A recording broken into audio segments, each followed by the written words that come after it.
This is the hire that will define Cooper Flagg's entire career in Dallas. The Mavericks just brought in Masai Ujiri to run their front office, and if you know what this man has built in this league, you already understand what that means for Cooper and for the future of this franchise. 6 months ago, Patrick Dumont looked like a genius. He'd purchased the Dallas Mavericks, steered the team to the finals, and life was good, right up until Nico Harrison walked in and blew the entire thing apart with the Luka trade. Every Mavs fan on earth turned on the organization almost overnight, and Dumont walked away from that wreckage with one very clear lesson burned into him. The wrong GM doesn't just slow a franchise down, it destroys it entirely. So when the search for a replacement began, Dumont made it known he wasn't settling. Names like Bob Myers and Tim Connolly circulated around the league, and Dumont reportedly said he wanted a Sam Presti or Brad Stevens level executive, which is basically announcing that you want the best person alive at this job and you're willing to pay for it. Then, 6 days before the draft lottery, the answer arrived. Dallas hired Masai Ujiri, and just like that, everything changed. For anyone who needs a crash course on who Masai Ujiri actually is, the story starts from the bottom. Scouting was where he cut his teeth, working his way up through the league before landing his first real executive opportunity with the Denver Nuggets. That's where he engineered the Carmelo Anthony trade, a deal that completely fleeced the Knicks and earned him Executive of the Year honors. By 2013, Toronto came calling, and Masai made the move, which looked strange at the time because the Raptors were genuinely irrelevant.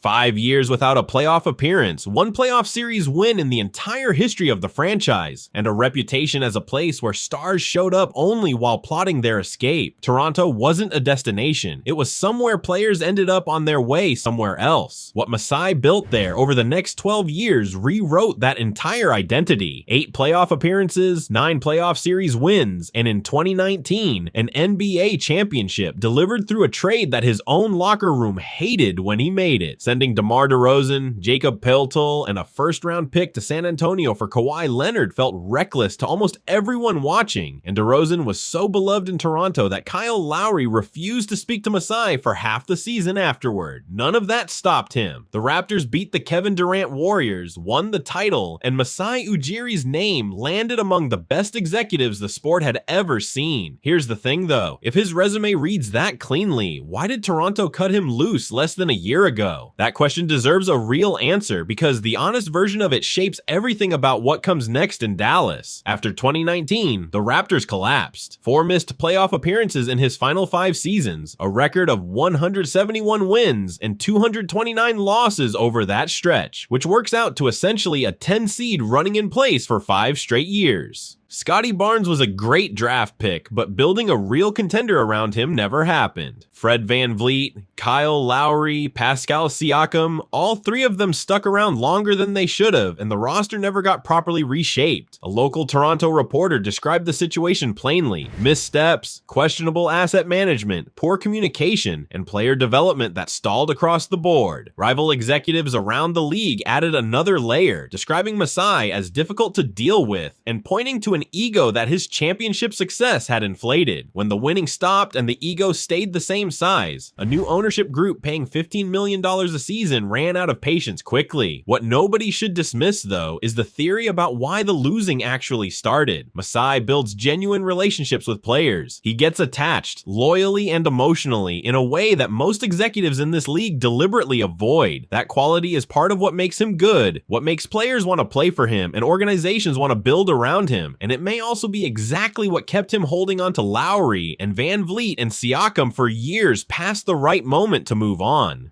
A fresh start in Dallas with none of that history, none of those relationships already formed, might be the reset that unlocks the version of Masai who built a championship. Looking at how Masai actually operates reveals a front office philosophy that fits Dallas almost perfectly, starting with how he handles the draft. Across 14 plus years as an executive, not once did he trade up into or out of the first round on draft night, not a single time. His philosophy is straightforward. Trust where the pick lands, then find the player others missed. Kenneth Faried, Evan Fournier, Pascal Siakam, and OG Anunoby both taken in the 20s. Fred VanVleet and Chris Boucher both undrafted entirely. Norm Powell at 46. Dallas won't control its own first-round pick again until 2031, and that constraint would terrify most front offices. For a GM who built 2 rosters into contenders by finding overlooked talent everywhere else, it's a puzzle he's spent his entire career learning to solve. His approach to trades carries the same discipline, 14 plus years, and Masai never once surrendered more than 1 first-round pick in a single deal. He doesn't panic, doesn't overpay, and doesn't move unless the deal bends in his direction. That patience is what made the Kawhi trade look like a gamble to everyone else and look like the only logical move to him. And that same cold-blooded calculation is now pointed directly at the most complicated roster question Dallas carries into this era. Kyrie Irving, 33 years old, returning from an ACL tear, beloved by the fan base, and an all-star by any measure, but not the player who leads this franchise to a title in 2029. Masai already proved he'll trade a fan favorite when the time arrives, and the backlash from DeRozan's departure didn't slow him down for a single day. Whether Kyrie eventually gets moved to find Cooper his real long-term running mate, that question became considerably more serious the moment Masai walked through the door. Zoom out far enough, and the real stakes of this hire become clear, because the fear surrounding Cooper Flagg from the beginning had nothing to do with Cooper himself. Generational talents land in broken organizations all the time, and the wreckage is well documented. LeBron James burned his first 7 years in Cleveland going nowhere. Kevin Garnett spent more than 7 years trapped in Minnesota, years he never got back.